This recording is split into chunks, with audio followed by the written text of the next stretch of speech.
Quando eu comecei a escolher minha carreira, eu queria, primeiro, fazer o meu maior esforço possível no começo para não passar na minha vida o sacrifício que meu pai passou. Imagina. Então comecei a trabalhar muito, comecei a ponderar muito sobre questões de carreira que iriam me dar valor no longo prazo. Quando eu comecei a trabalhar muito, comecei a juntar muito dinheiro. Inicialmente a ideia era só casar bem, mas teve uma confluência de valor, de situações bem interessantes ali. Mas e quando eu alcancei a independência financeira, não que a vida estava luxuosa, os números eu tenho de cabeça até hoje, eu tinha 1 milhão de patrimônio, era muito naquela época, seria hoje equivalente aos 3, 4, era bastante pro momento que eu vivia, considerando a correção, mas eu tinha um custo de vida de R$3.800 por mês. Então eu tinha um carro popular, um apartamento que...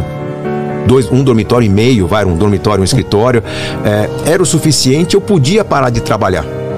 Não parei, porque quando eu não precisava mais do dinheiro, eu comecei a aceitar só os trabalhos que eram muito interessantes para mim.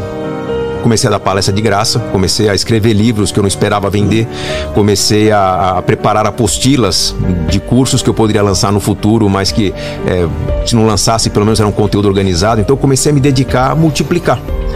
E curiosamente, o fato de estar fazendo algo que eu gostava, comecei a ter mais convites para fazer mais. Legal. Então, um livro fez sucesso, o segundo fez mais sucesso ainda, a editora começou a encomendar o terceiro, o quarto, o quinto. Foi uma sequência grande de livros. 1, 2, 3 palestras não remuneradas deram certo, começaram convites para palestras remuneradas. Quando eu vi, eu estava falando do assunto para muito mais pessoas. E tudo começou quando lá atrás eu vi o Brasil com juros de 24% ao ano. Nossa. Eu aprendi um pouquinho de matemática financeira, eu falava, cara...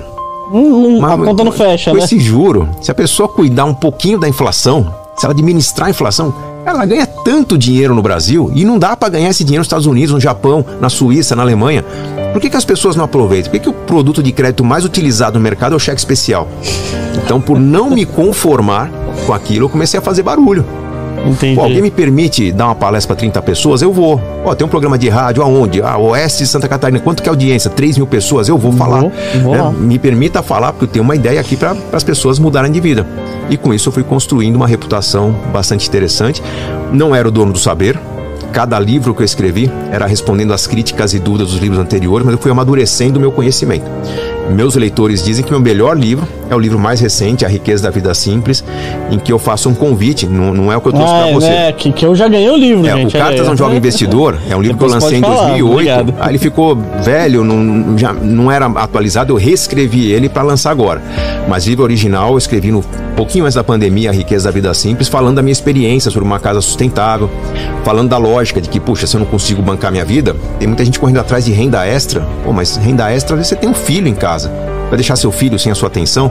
Por que, em vez da renda extra, você não simplifica a sua vida?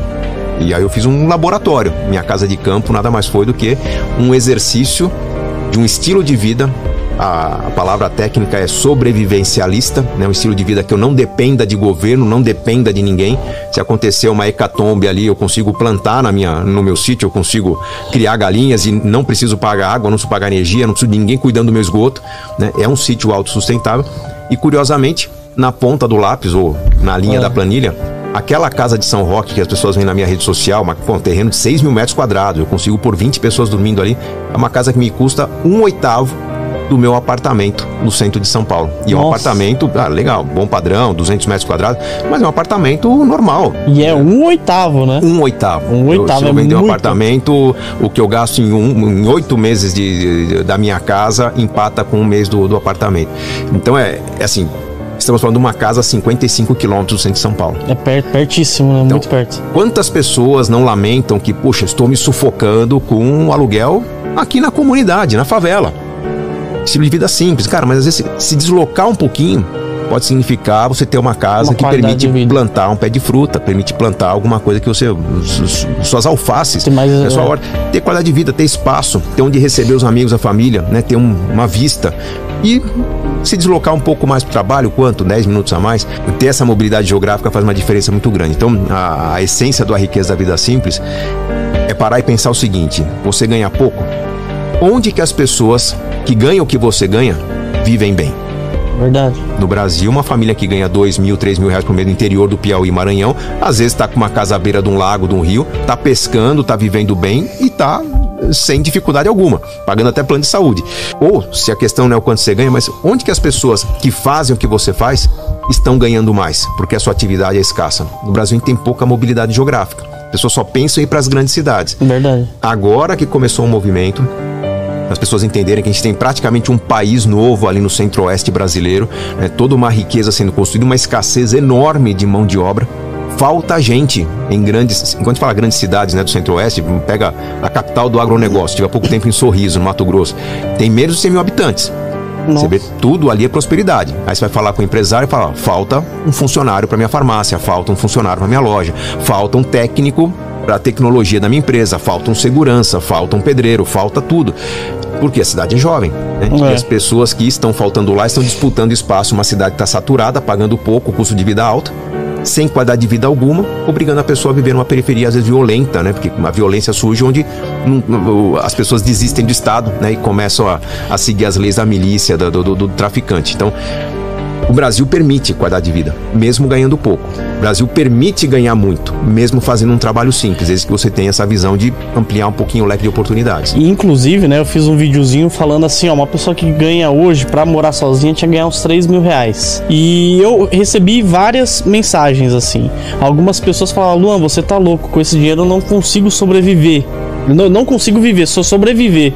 Ele falou, e outras pessoas falaram, não, eu vivo com isso daí e sobra. E é engraçado, aí o pessoal ficava comentando, mas onde você mora? Ele fala, eu moro em Taubaté, esse cara que falou. Eu moro em Taubaté e vivo muito bem e tal, não sei o que. Ele falou, não, se você for morar aqui onde eu moro, não tem como. E o que você falou é muito a realidade do brasileiro. Taubaté. Muita gente se refere a Taubaté como uma cidade interior. Eu conheço muito bem, minha agência de palestras fica lá. Taubaté está praticamente no meio do caminho entre as duas principais cidades brasileiras, duas mais ricas cidades brasileiras, as duas cidades problemáticas, só que no Vale do Paraíba, uma região extremamente rica, com um litoral maravilhoso, com montanhas fantásticas. Tudo que se precisa no litoral, no Vale do Paraíba, se planta, se produz na região. E o custo de vida, 1/3, 1/4 do que é Rio de Janeiro, São Paulo. Você fala dos 3 mil reais, para a média brasileira faz sentido, mas quem está no extremo ou no outro não concorda. O DIEESE, que é um órgão público, né, uma autarquia que faz os estudos estatísticos da população brasileira, diz que uma família precisaria de mais de 6 mil reais para ter os 7 elementos que a Constituição diz que toda família deveria ter por direito no Brasil. Não sei se eu vou esquecer de algum, mas é alimentação, saúde, transporte, moradia, segurança, lazer e educação. Para ter tudo isso, o salário mínimo, né? Não é bem salário mínimo, mas é a renda mínima familiar, seria de 6 mil reais, que bate com seus 3 mil de salário mínimo, né? Que uma pessoa deveria ter, um casal multiplica 7 por 2. Legal, isso é resultado de estudo estatístico, cara. Aí pode ser que esses 6 mil para viver num bairro nobre de São Paulo realmente mal paga o aluguel. Não tem como não pagar nem aluguel. Mas se você for morar num lugar fantástico, no Tocantins, no Maranhão, Centro-Oeste, é um salário, te permite ter um carro do ano, né? Te permite viajar para fora da região todo ano. Então, como você vai viver é uma escolha sua. Estar endividado é consequência das boas ou más escolhas que você teve no passado. Uma pessoa que está endividada num país pujante como o Brasil é porque não parou para pensar e se organizar na hora certa. O que motiva todo esse endividamento é o fato das pessoas chegarem à vida adulta, não pararam para se planejar. Quando já estão esbarrando em decisões importantes, do tipo, tem que me preparar para a carreira, tô namorando, a família tá pressionando para casar, né? Então quem casa quer casa e você vai... Quem casa quer casa, Você vai seguir qual a estratégia? A estratégia que todo mundo segue há 100 anos, que é a estratégia do comércio. O banco te dá 30% da sua renda mensal em crédito. Você pode assumir uma prestação, você ganha quanto? 5 mil por mês? 1.500 você pode assumir de prestação. Então, já que o banco me oferece, eu vou seguir, 5 mil mais 5 da esposa, 3 mil de parcela, né? Ele já pensa assim. Mas o que você está seguindo é a regra que os adultos brasileiros seguem, que é a regra que faz com que 2 em cada 3 adultos estejam endividados. Cara, não é pra seguir a regra que estão seguindo. Faz sentido, né? Como é que o que a família vai dizer se eu me casar e não tiver casa? Cara, dane-se a família nesse momento. Apresenta pra família o seu plano, não o contrato da casa, né? Mostre que você vai viajar todos os anos, que vai investir numa pós-graduação pra sua carreira crescer, que está se preparando para filhos, que você vai conquistar a independência financeira, em que algum momento no meio do caminho você vai comprar a casa própria quando não quiser mais mudanças na vida. Enquanto você quer transformação, é aluguel. E tem que ter desprendimento. Eu tenho falado recentemente, já andaram me perguntando, cara, se eu perdesse tudo que eu tenho na vida. Primeiro, eu só não quero perder minha família. Mas se eu perder tudo, Uma carta que eu tenho na manga, eu adoraria morar num barco. Uma casinha pequena, vou dividir com algum amigo que se Você vai dar um jeito, né? Dá um jeito. Mas vou perder a dignidade? Imagina, meu conhecimento tá aqui, minha capacidade tá aqui, eu vou trabalhar como eu puder, né? Mas não, né? Vou morar perto da minha mãe, do meu pai, tem um apartamento, tá caro. A gente se prende muito geograficamente, acaba se impondo despesas e dívidas que não precisaria ter. Muitas vezes, né, na vida das pessoas, elas começam um planejamento errado, né? Porque às vezes começa um planejamento. Às vezes as decisões começam errado porque não tem planejamento. Porque às vezes a pessoa já tá lá, eu vou dar o exemplo, a vida, pô, eles ganham pouco, né? E ainda eles não progrediram na carreira deles. Aí eles já pegam e financiam uma casa, já se apertam todo, aí financiam um carro. Aí não sobra nada pra eles praticamente, né? Eles contraíram dívidas ali e eles acabam não prosperando. Vou me apegar a uma frase, um trechinho que você falou, às vezes ganha pouco. Luan, no Brasil, o que você ganha pode ser pouco onde você vive. Se você pensar onde as pessoas vivem bem com o que você ganha, o Brasil é um país com realidades infinitamente variadas. Dá para viver muito bem com 2, 3 salários mínimos no Brasil, ter um pedacinho de terra, plantar sua comida se for necessário, mas por falhas no planejamento, por falhas no sistema educacional, pelo fato da oportunidade não chegar às pessoas de uma forma uniforme, as pessoas vão disputar emprego todas no mesmo lugar. Ou vão disputar um emprego que não tem valor. Eu consigo, eu sou bom em, sei lá, um ofício ali ligado à obra, mas numa cidade que está saturada de pedreiro, uma cidade que o que paga por aquele ofício não permite viver. Então, as pessoas acabam caindo em armadilhas que muitas vezes não conseguem ter volta. Se não consegue pôr comida na mesa, como é que eu vou pensar em estruturar uma vida em outra cidade, em outro estado? A falha está no planejamento. Quando a gente fala planejamento, não é só cortar gastos e fazer poupança. Essa é a parte ruim do planejamento. Planejar é você colocar, talvez no papel, na planilha, no telefone, quais são os sonhos que você quer realizar na vida.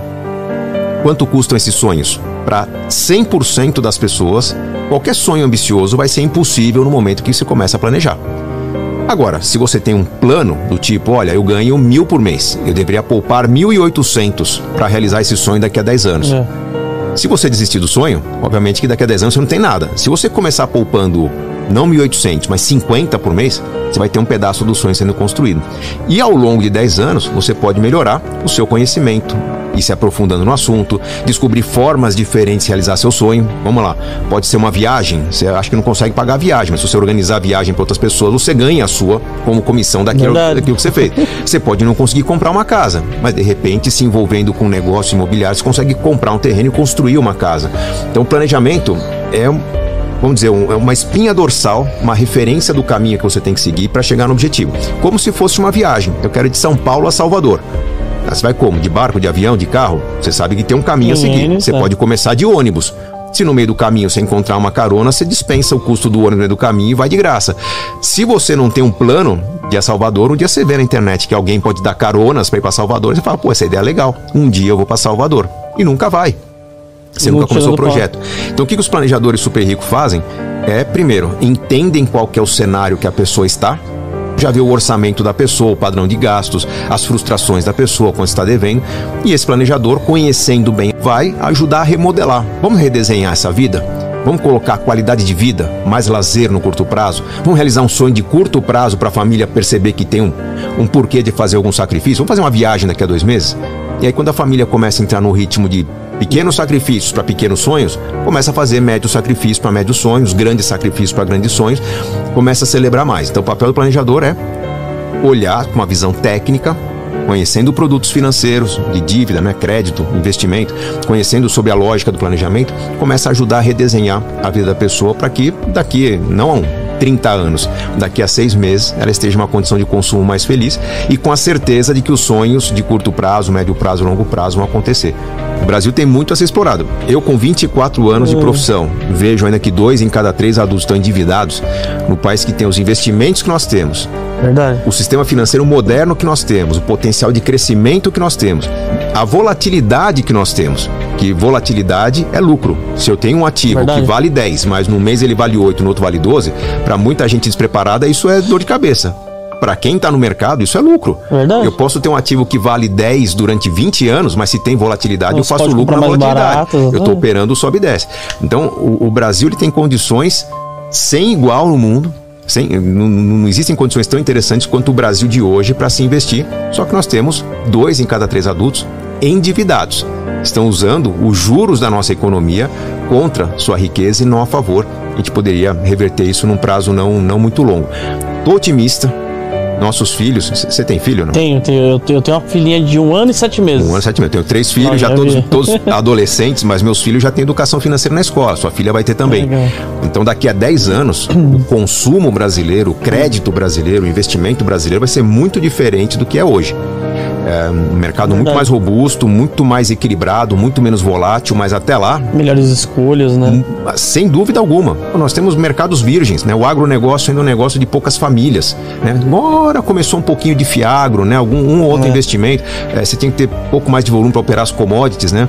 Agora a gente começa a popularizar o que é o negócio que carrega a economia brasileira nas costas, que é o agronegócio. Então, tudo isso é cenário de transformação nos próximos anos. Não sei o quanto você já debateu nesse aqui sobre crédito de carbono. Bem pouco. Crédito de carbono é o mercado europeu hoje. No Brasil, a gente mal conseguiu estruturar. Um crédito de carbono custa lá na Europa $100. Nós estamos com $10 no Brasil. Porque é um mercado desestruturado. A hora que a gente organizar isso, tem todo o mercado novo, todo novo pré-sal do Brasil a ser explorado nos próximos anos, que vai fazer muita gente rica, desde que essas pessoas não estejam endividadas, estejam investindo. Então vamos ter uma visão otimista. A gente fica com uma visão de curto prazo, né? Eleições atrapalhando, eu gosto de um, não gosto de outro, o problema. Você olha o Brasil de longo prazo, se der muito errado, vai dar muito resultado ainda. Então a gente tem que ser otimista nesse sentido. Dos 16 livros, 12 ainda estão ativos, pode comprar nas livrarias online. Alguns ficaram no passado, tem que ser republicado, enfim, está numa fila de ser retrabalhado. Eu estou aqui porque seu público se conecta com seus pensamentos, suas ideias. Estou aqui para acrescentar um pouco das minhas ideias para esse público. Um trabalho muito bem feito, parabéns. O pessoal gosta, né, de investimento, de pensar na parte financeira, de crescimento, desenvolvimento pessoal.